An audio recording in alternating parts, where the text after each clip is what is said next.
Is Morgan Dent. And my name is Anish Sharma, and this is our presentation on heroes. So what exactly is a hero? So a hero is someone who takes action against the world's most pressing issues, not for the fame, money, or prestige. Self-gratification is a part of learning how to become a hero, but it does not define one. Philanthropy for the purpose of lifting individuals in communities that may lack resources or the power to speak up is a characteristic of heroes. So my hero is Oprah Winfrey. So here's a quote about her which shows her mindset and how she became so successful despite obstacles in her life, like coming from a very poor place. So she had socioeconomic barriers.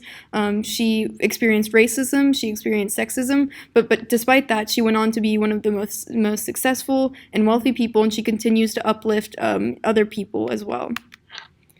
So as I said, she shows a very great growth mindset.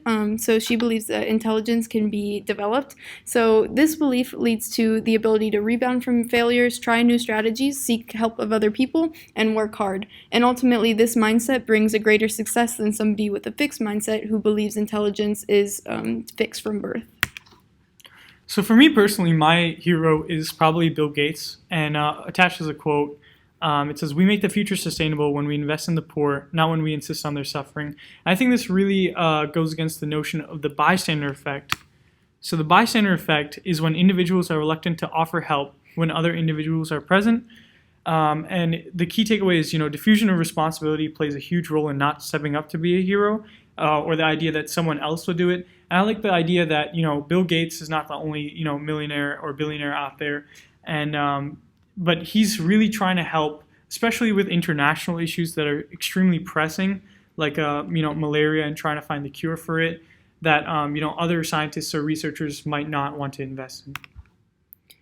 So we thought about a time that we were both heroes to do this presentation, and a time that I was a hero was I saw somebody fall through some stairs. Actually, the wood had been weakened from rain, and the stair collapsed under him, and he fell 10 feet to the ground below him. And I was shocked to see that not a single person even tried to help him or even batted an eye. So I went down the stairs to see if he was okay, and luckily he was. But I was just really shocked that nobody even attempted to see if he was okay. But later, one of my friends was talking to him, and he actually remembered that moment, and he said, I remember that only one girl actually tried to help me. And so it was really memorable to me that I could make an impact on somebody else's life. And that was really important to me. For me, a time when I thought I was a hero is when I was volunteering at the hospital, and there was a handicapped person outside the hospital during a power outage, and he couldn't get in, and he seemed to have trouble breathing. And so rather than going in for my shift, I decided to escort him to the ER so that he could receive proper attention. And I noticed that people around him were kind of just diffusing their responsibility. They were demonstrating the bystander effect.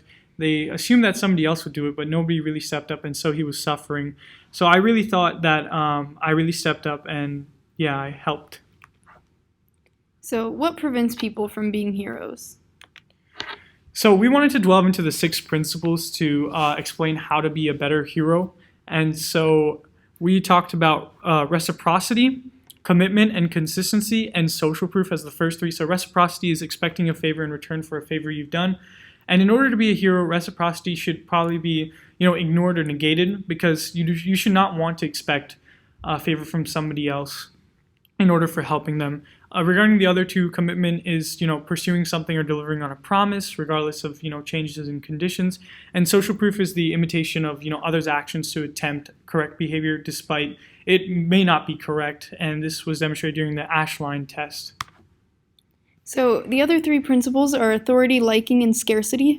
So as far as authority goes, you're more likely to be persuaded by a person of authority.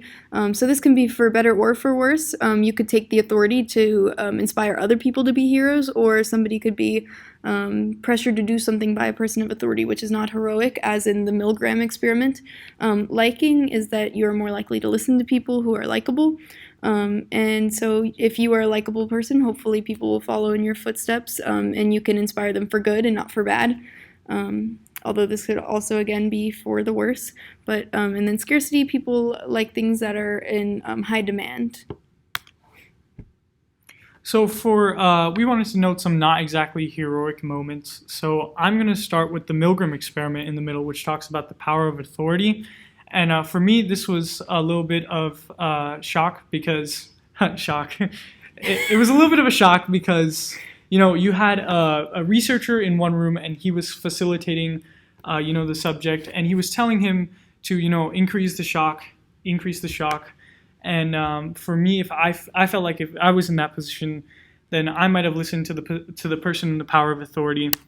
But I think humans have a tendency to listen to authority, and so we need to really step back and understand that sometimes people with authority can say stuff which is not good, or they might do actions which are not good, and so we need to distinguish that. Another experiment that we talked about in class is the Zimbardo Stanford prison experiment. And in this experiment, people were simulated as either prison guards or prisoners, and it really quickly degraded into a very hostile environment. And this shows that environment can influence your behavior more so than maybe personal traits. So that shows the importance of being in a positive, uplifting environment, and that creates heroes. So hopefully that's what we are surrounding ourselves with. And last but not least, the murder of kids. Interesting for us, given that there was a person just running around in the streets yelling "murder, murder," and nobody really decided to step in so that demonstrated the bystander effect. But as me and Morgan were talking about, if we felt that if we were in that situation, we probably would inform authorities, we'd call the cops, but we ourselves wouldn't personally put ourselves or our lives on the line. So finally, Anish and I are both medical sciences majors, so we hope to be doctors one day. So of course you might think a doctor is our biggest hero, but as we were doing this project, we were starting to consider, are Western medical doctors actually saving the world? And in lieu of that, we were just thinking, they do help quite a bit in terms of treatment, immediate symptomatic. However, their range of influence regarding, large-scale preventative care is extremely low.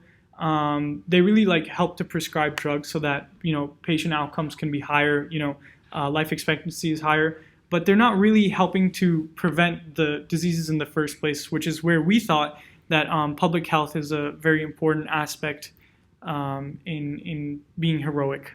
And so in our minds, medical doctors are half heroes, half villains, because they are helping, they are really helping, and their contribution is high.